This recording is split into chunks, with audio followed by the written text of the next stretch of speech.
Assalamualaikum warahmatullahi wabarakatuh. Selamat datang kembali di channel Sahroni, kisah horor dan ironi. Terima kasih sudah meluangkan waktu untuk menonton konten kami hari ini. Sebelum kita masuk ke cerita yang mendebarkan ini, kami ingin menyampaikan bahwa semua kisah yang kami bagikan adalah karya fiksi belaka. Jika terdapat kesamaan nama tokoh, tempat, atau kejadian dengan kehidupan nyata, kami mohon maaf sebesar-besarnya karena hal tersebut tidaklah disengaja. Bersiaplah untuk memasuki dunia yang penuh dengan ketegangan, misteri, dan ironi yang akan membuat kalian merinding. Pastikan kalian sudah menyiapkan mental dan jangan lupa untuk like, subscribe, dan nyalakan notifikasi agar tidak ketinggalan cerita-cerita seru lainnya dari Sahroni. Bro, serius nih kita jadi naik? Ramalan cuaca bilang bakal hujan sore nanti, kata Dimas sambil menatap layar ponselnya dengan kerutan di dahi. Andi, ketua rombongan mereka, hanya tertawa meremehkan. Ah, kita pasti udah turun sebelum sore. Lagi pula cuaca sekarang cerah banget. Lihat tuh langit biru sempurna. Pagi itu, tanggal 15 Agustus 2023, 5 orang sahabat berkumpul di pos pendakian Gunung Pangrango, Jawa Barat. Mereka adalah Andi, Dimas, Reza, Fajar, dan satu-satunya perempuan di grup, Sinta. Semua berusia pertengahan 20-an, penuh semangat dan kepercayaan diri yang berlebihan. Gue sih ikut aja keputusan kalian. Tapi gue setuju sama Dimas. Mending kita cek dulu sama Ranger, usul Sinta sambil merapikan tali sepatunya. Reza yang sedang sibuk mengecek isi ranselnya mengangkat kepala. Ranger? Buat apa? Kita kan udah pernah naik gunung ini tahun lalu. Jalurnya masih sama kok. Iya, tapi waktu itu kita naik bareng kelompok besar. Sekarang cuma berlima, Sinta menjawab dengan nada khawatir. Fajar, yang paling pendiam di antara mereka, tiba-tiba bersuara. Tadi gue sempat dengar dari pendaki yang baru turun. Katanya minggu lalu ada yang hilang di jalur alternatif. 3 hari baru ketemu. Atmosfer mendadak sunyi. Andi menatap Fajar dengan ekspresi tak percaya. Jalur alternatif mana? Yang ke arah mana? Katanya jalur yang motong dari Cikaret langsung ke puncak Mandalawangi. Yang biasa dipakai pendaki yang mau lebih cepat, Fajar menjelaskan. Nah, makanya kita harus tetap di jalur utama. Yang sudah jelas dan ramai, Dimas menekankan sambil menatap Andi tajam. Andi menghela napas panjang. Oke, jalur utama. Tapi kalau kita mau sampai puncak sebelum kabut turun, kita harus berangkat sekarang. Udah jam 8 nih. Mereka bergerak maju. Langkah awal terasa ringan dan menyenangkan. Trek pendakian dipenuhi pepohonan rindang, suara burung berkicau, dan sesekali terdengar gemericik air sungai kecil. Mereka berbincang santai, tertawa, mengambil foto untuk diunggah ke media sosial. Jam 10 pagi, mereka tiba di pos 1. Sekelompok pendaki lain sedang beristirahat di sana. Seorang bapak parubaya dengan topi rimba yang lusuh menegur mereka. Anak-anak mau ke puncak? Tanya bapak itu ramah. Iya, Pak. Rencana sampai puncak siang, terus turun sore, jawab Andi. Bapak itu menggeleng pelan. Siang ini? Kayaknya susah, Nak. Kalian baru sampai pos 1. Dari sini ke puncak masih 4-5 jam lagi. Itu pun kalau cepat. Gue udah bilang, bisik Dimas ke Sinta. Reza bertanya, Pak, jalur dari sini aman kan? Maksud saya, jelas jalannya? Bapak itu terdiam sejenak, seperti mempertimbangkan jawabannya. Kalian ikuti jalur utama yang ada tapernya, pasti aman. Jangan sekali-kali belok ke jalur yang gak jelas. Banyak jalur tikus di gunung ini. Pendaki sering nyasar karena ngira itu jalan pintas. Jalur tikus? Sinta bertanya dengan suara lirih. Iya. Jalur-jalur yang dibuat hewan atau pendaki jahil. Kelihatannya seperti jalan, tapi ujung-ujungnya masuk ke hutan lebat. Kalau udah masuk sana, susah keluar. Apalagi kalau kabut turun, jelas bapak itu dengan serius. Fajar menelan ludah. Pak, yang hilang minggu lalu itu beneran? Bapak itu mengangguk. Beneran, Nak. Anak muda juga, umur kalian kira-kira? Tersesat 3 hari. Pas ditemukan, katanya dia nggak inget jalan kemana aja. Cuma inget kabut tebal datang terus dia merasa ada yang manggil-manggil namanya. Dia ikutin suara itu, malah nyasar. Keheningan menyelimuti kelima sahabat itu. Andi memecah kesunyian. Oke, Pak. Makasih infonya. Kita pasti hati-hati. Mereka melanjutkan pendakian. Namun kini, percakapan tak selancang sebelumnya. Cerita bapak tua itu menggantung di pikiran masing-masing. Jam 12 siang, mereka baru mencapai pos 2. Kelelahan mulai terasa. Langit yang tadinya cerah mulai berubah. Awan-awan putih tebal mulai bergerak cepat dari arah timur. Shit, gue rasa kita harus balik, kata Dimas tegas. Andi menggeleng keras. Kita udah jauh. Sayang banget kalau balik sekarang. Tapi lihat langit itu, Andi. Jelas-jelas mau mendung. Sinta mendukung Dimas. Bentar lagi puncak. Kita naik sampai puncak, foto bentar, langsung turun. Paling sejam lagi sampai. Andi bersikeras. Reza yang biasanya mendukung Andi kali ini ragu. Bro, mungkin Dimas ada benarnya. Kita bisa naik lagi next time. Lo semua pengecut ya? Gue naik sendiri kalau lo pada takut. Andi meledak. Fajar mencoba menenangkan. Andi, bro, kita nggak takut. Kita cuma mau aman aja. Aman. Lo pikir gunung ini apa? Kita udah pengalaman naik gunung, bukan pendaki pemula. Andi berteriak frustasi. Sinta memegang tangan Andi. Oke, kita naik. Tapi cepat, ya. Kita harus turun sebelum cuaca beneran jelek. Dengan berat hati, Dimas, Reza, dan Fajar setuju. Mereka melanjutkan pendakian dengan langkah yang lebih cepat. Namun, cuaca berubah lebih cepat dari prediksi mereka. Jam 1 siang, kabut mulai turun. Tipis dulu, kemudian semakin tebal. Jarak pandang yang tadinya puluhan meter kini menyusut menjadi hanya beberapa meter. Andi, kita harus berhenti. Kita nggak bisa lihat jalan, kata Fajar dengan suara bergetar. Bentar lagi puncak, gue yakin. Kita udah hampir sampai. Andi masih memaksa, tapi sebenarnya, Andi sendiri mulai kehilangan orientasi. Tapar-tapar yang biasanya jelas terlihat kini menghilang di balik kabut tebal. Jalur setapak yang tadinya jelas kini samar-samar. Tunggu, ini jalan yang tadi kita lewati bukan sih? Reza berhenti tiba-tiba. Mereka semua berhenti. Melihat sekeliling. Pohon-pohon besar menjulang, tertutup kabut. Tidak ada yang familiar. Kayaknya beda deh. Tadi kan kita nggak lewat batu besar itu? Sinta menunjuk batu besar yang tertutup lumut. Jantung Dimas mulai berdebar keras. Guys, gue rasa kita salah jalan. Nggak mungkin. Kita akan ikutin jalur yang ada. Andi mencoba meyakinkan diri sendiri. Fajar memeriksa sekeliling dengan seksama. Guys, tapar terakhir kita lihat kapan? Semua terdiam. Tidak ada yang ingat. Shit. Andi panik. Dia mulai berteriak. Halo? Ada orang? Halo? Suaranya tertelan kabut. Tidak ada jawaban. Andi, jangan teriak-teriak. Buang energi. Dimas mencoba menenangkan meskipun dia sendiri ketakutan. Reza mengeluarkan ponselnya. Gue coba cek GPS.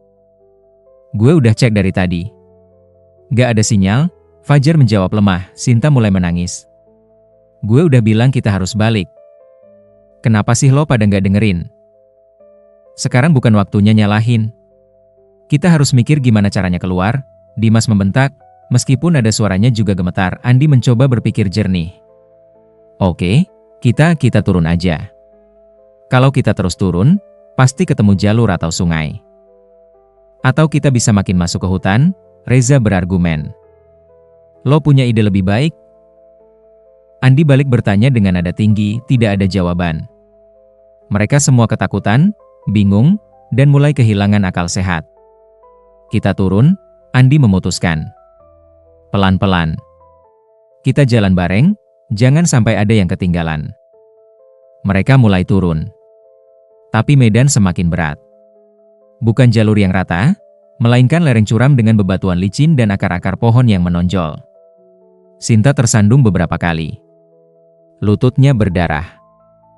Aku nggak kuat, Sinta terisak. Kita istirahat bentar. Dimas membantu Sinta duduk di atas batu. Mereka semua duduk, napas terengah-engah. Kabut tidak kunjung hilang. Malah terasa semakin tebal. Dingin menusuk tulang. Jam berapa sekarang? Tanya Fajar Reza melihat jam tangannya. Jam 2. Kita udah jalan dari jam 1. Berarti kita udah sejam gak tahu arah. Andi menghitung dengan putus asa. Tiba-tiba, terdengar suara. Suara seperti tawa? Tawa anak kecil? Lo denger gak? Bisik Sinta sambil memegang tangan Dimas erat. Dengar? Jawab Dimas dengan tubuh menegang. Mungkin ada pendaki lain. Fajar mencoba rasional. Andi berdiri. Halo? Tolong. Kami tersesat. Halo? Tawa itu terdengar lagi. Kali ini lebih jelas. Tawa riang anak kecil.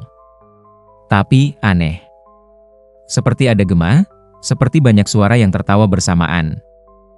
Itu bukan pendaki, Reza berbisik dengan wajah pucat. Jangan bicara gitu.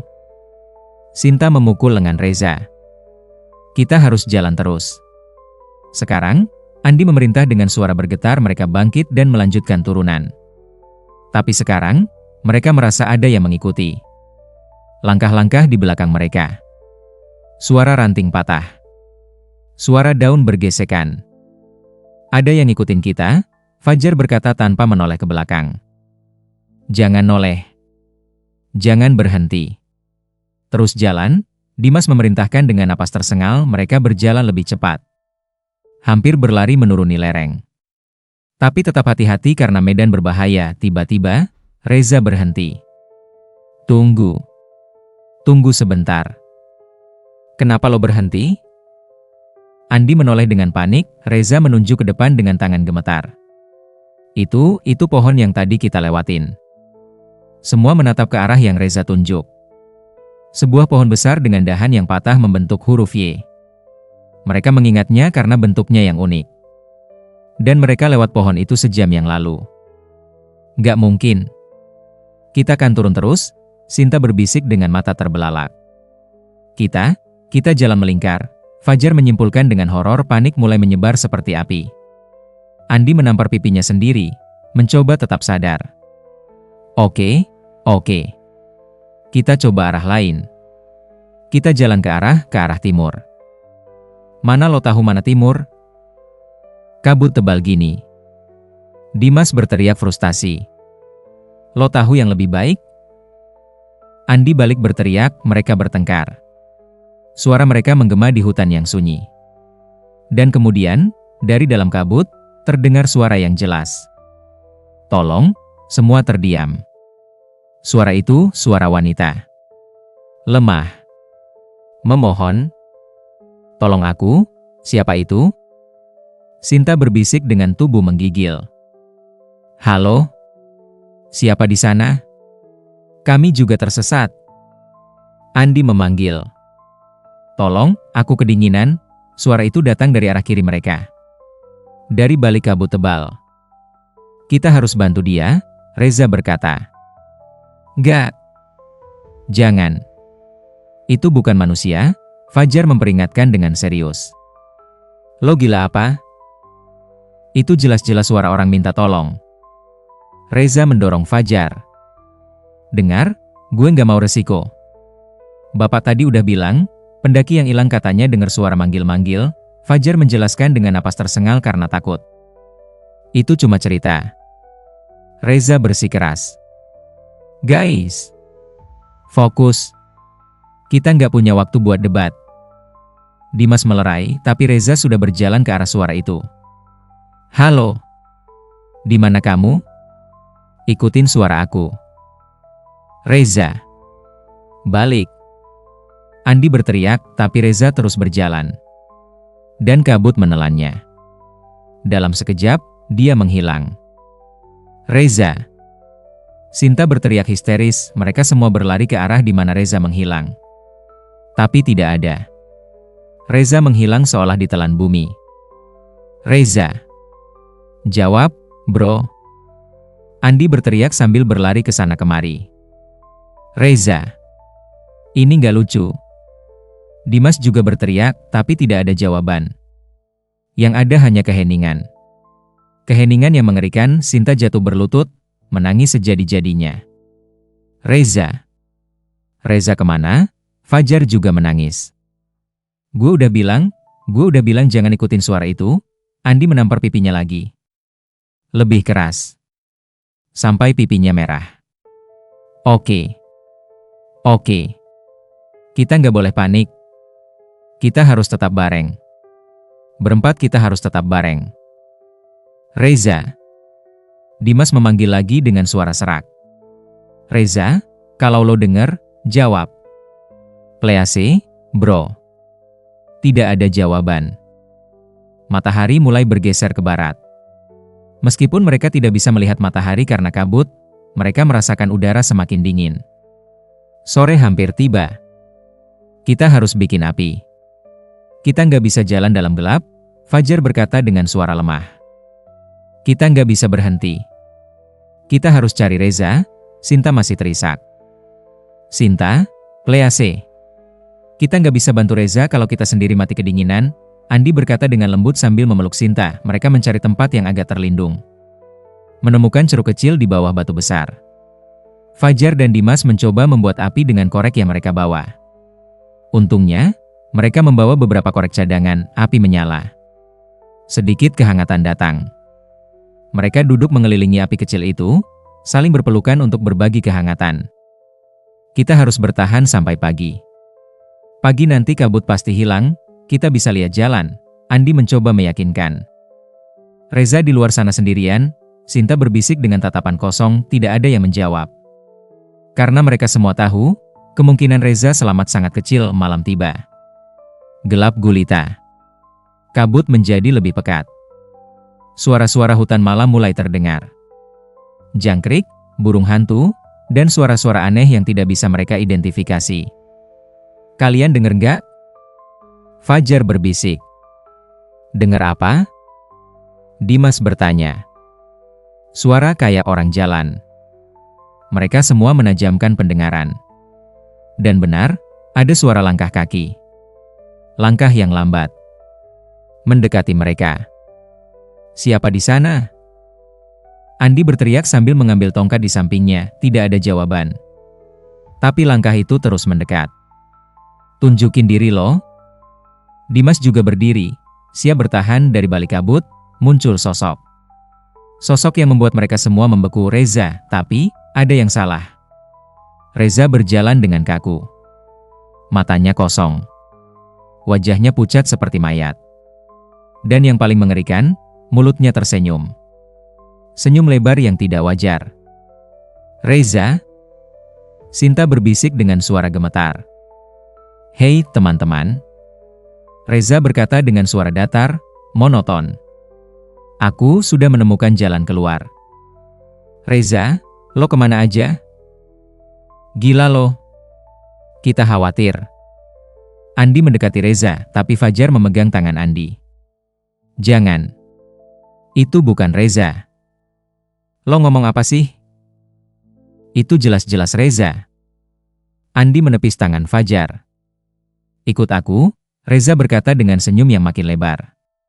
Ikut aku, ada jalan di sana. Sinta juga mendekati Reza. Reza, kamu beneran nemu jalan keluar? Beneran ikut aku, semuanya ikut aku. Reza mengulurkan tangan, tapi Dimas melihat sesuatu yang membuat bulunya merinding.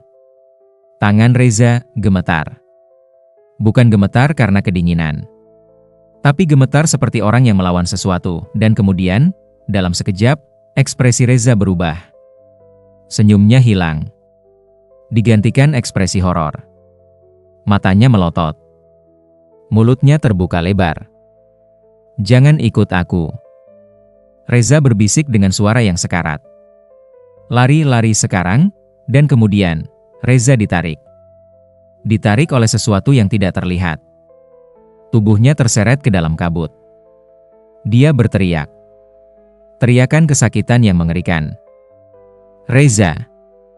Sinta berlari mencoba meraih Reza, tapi Dimas menangkapnya. Jangan. Teriakan Reza semakin keras. Kemudian perlahan menjauh. Lalu hilang ke heningan. Sinta pingsan. Andi menangkap tubuhnya sebelum jatuh ke tanah. Kita harus lari. Sekarang, Fajar berkata dengan suara penuh ketakutan. Kemana? Kita nggak tahu mana jalan. Dimas berteriak. Kemana aja? Yang penting jauh dari sini. Mereka membangunkan Sinta. Menyiram mukanya dengan air dari botol yang tersisa. Sinta tersadar dengan tatapan kosong. Jalan. Sekarang, Andi memerintah mereka meninggalkan api. Berlari di dalam kegelapan. Kabut. Tidak peduli arah. Yang penting menjauhi tempat itu, mereka berlari tanpa arah. Beberapa kali tersandung. Jatuh. Bangun lagi. Terus berlari. Hingga akhirnya mereka tidak kuat lagi. Mereka berhenti di sebuah area yang terlihat sedikit terbuka. Gue nggak kuat lagi. Sinta jatuh terduduk. Kita istirahat bentar. Bentar aja, Andi juga jatuh terduduk. Napas tersengal-engah, Fajar memeriksa jam tangannya. Jam 3 pagi. Kita udah jalan berapa jam? Dimas bertanya. Entahlah. Rasanya kayak selamanya, Andi menjawab lemah, mereka duduk dalam keheningan. Terlalu lelah untuk bicara. Terlalu takut untuk tidur dan kemudian, Sinta berkata dengan suara lirih, kalian dengar nggak? Dengar apa? Fajar bertanya. Suara air. Mereka semua mendengarkan. Dan benar. Ada suara gemericik air. Sungai kecil. Kalau ada sungai, berarti ada jalan. Pendaki biasanya ikutin sungai. Andi bangkit dengan semangat baru, mereka mengikuti suara air. Dan benar, mereka menemukan sungai kecil. Airnya jernih mengalir di atas bebatuan. Kita ikutin sungai ini. Pasti nyambung ke sungai besar, terus ke desa, Dimas berkata dengan penuh harap, mereka mengikuti sungai. Berjalan menyusuri aliran air. Kini mereka punya arah. Punya tujuan, tapi setelah berjalan 1 jam, mereka mulai menyadari sesuatu yang aneh. Sungai ini bercabang ke berbagai arah. Tidak mengikuti logika aliran air. Sungai nggak mungkin cabang ke atas kan? Fajar berkata dengan bingung, mereka berhenti. Menatap sungai yang tiba-tiba bercabang 3. 1 tetap ke bawah, 2 lainnya ke samping dan bahkan ke atas. Ini nggak mungkin. Andi berbisik. Ini bukan sungai beneran, Dimas menyimpulkan dengan horor. Dan kemudian, air di sungai itu berhenti mengalir. Seketika. Seperti di pos. Air yang tadinya bergerak kini diam. Membeku di tempat. Kita harus pergi. Sekarang, Sinta berbisik dengan panik, tapi terlambat. Dari dalam sungai, tangan-tangan mulai muncul. Tangan-tangan pucat, kurus, dengan kuku panjang. Puluhan tangan menjulur dari air yang membeku. Lari. Andi berteriak, mereka berlari. Tapi salah satu tangan menangkap kaki Fajar. Fajar jatuh tersungkur. Dia berteriak. Fajar. Dimas balik dan mencoba menarik Fajar, tapi tangan-tangan itu terlalu kuat. Tangan-tangan itu menarik Fajar ke dalam air. Fajar meronta, menjerit, mencakar tanah. Tapi sia-sia. Dimas. Tolong. Jangan tinggalin aku. Fajar berteriak dengan mata penuh air mata. Dimas menarik tangan Fajar dengan sekuat tenaga. Andi juga membantu. Mereka berdua menarik sekuat tenaga. Tapi tangan-tangan itu terlalu banyak. Terlalu kuat. Maafin gue, bro, maafin gue. Dimas menangis sambil tetap menarik, tapi pada akhirnya, tangan Fajar terlepas. Fajar terseret ke dalam air. Dia menghilang. Dan air kembali mengalir seperti biasa. Seolah tidak ada apa-apa. Fajar. Fajar. Andi berteriak sambil menangis, tapi Fajar sudah hilang, tinggal bertiga. Andi, Dimas, dan Sinta mereka berlari lagi. Meninggalkan sungai terkutuk itu. Berlari tanpa arah. Hingga matahari mulai terbit. Cahaya pagi menerobos kabut. Kabut mulai menipis. Lihat. Kabut hilang. Sinta berkata dengan penuh harap, memang benar. Kabut menipis. Mereka bisa melihat lebih jauh. Dan mereka melihat bangunan. Sebuah pondok kayu tua di kejauhan. Ada pondok. Pasti ada orang. Andi berkata, mereka berlari ke pondok itu. Pintu pondok terbuka sedikit. Andi mendorong pintu. Halo? Ada orang? Tidak ada jawaban. Mereka masuk. Pondok itu kosong. Tapi ada meja, kursi, dan yang paling penting, ada peta tergantung di dinding. Peta. Kita bisa tahu posisi kita. Dimas mendekati peta, tapi saat mereka melihat peta itu, mereka membeku.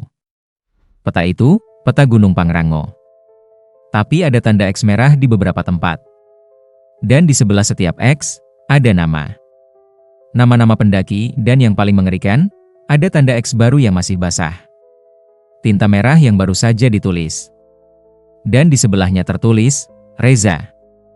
Fajar. Oh Tuhan. Sinta berbisik, Andi melihat ada pulpen merah di atas meja.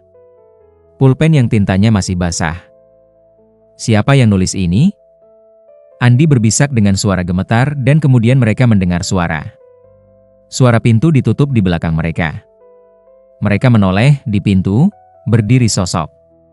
Sosok pria tua dengan mata kosong dan senyum lebar. Dia memakai pakaian pendaki yang lusuh dan robek. Tubuhnya transparan. Mereka bisa melihat pintu di baliknya. Selamat datang di pondokku. Sosok itu berkata dengan suara yang bergema. Kita harus keluar, Dimas berbisik, tapi sosok itu menghalangi pintu. Dan kemudian, sosok-sosok lain mulai muncul. Puluhan sosok. Semua dengan pakaian pendaki. Semua dengan mata kosong dan senyum lebar. Mereka adalah pendaki-pendaki yang hilang selama bertahun-tahun. Kalian tidak bisa pergi. Mereka berkata bersamaan dengan suara yang mengerikan. Kalian harus tinggal bersama kami selamanya. Andi, Dimas, dan Sinta berteriak. Mereka mencoba melarikan diri, tapi sosok-sosok itu mengelilingi mereka. Tangan-tangan dingin menyentuh mereka. Di dunia luar, tim SAR menemukan jejak terakhir 5 pendaki yang dilaporkan hilang. Mereka menemukan tenda yang ditinggalkan, beberapa barang, tapi tidak ada tanda-tanda kelima pendaki. Pencarian berlangsung selama 2 minggu. Melibatkan ratusan personel.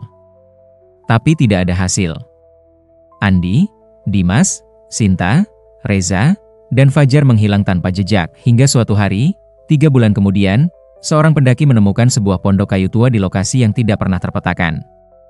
Di dalam pondok, dia menemukan peta dengan banyak tanda X merah. Dan yang membuatnya ketakutan, ada 5 tanda X baru dengan nama-nama. Andi, Dimas, Sinta, Reza, Fajar. Pendaki itu melaporkan temuannya. Tim SAR datang ke lokasi yang disebutkan. Tapi mereka tidak menemukan pondok apapun.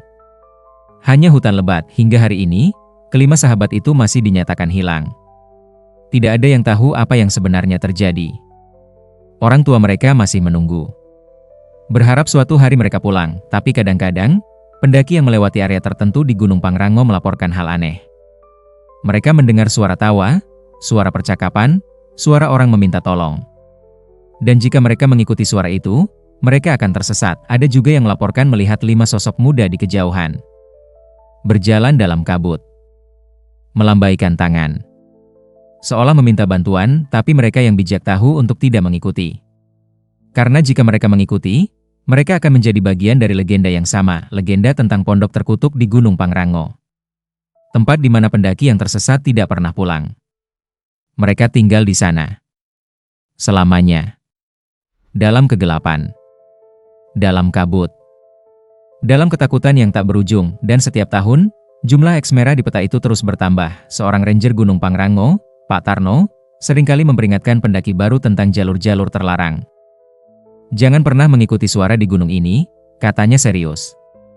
Jangan pernah percaya pada jalan yang terlihat terlalu mudah.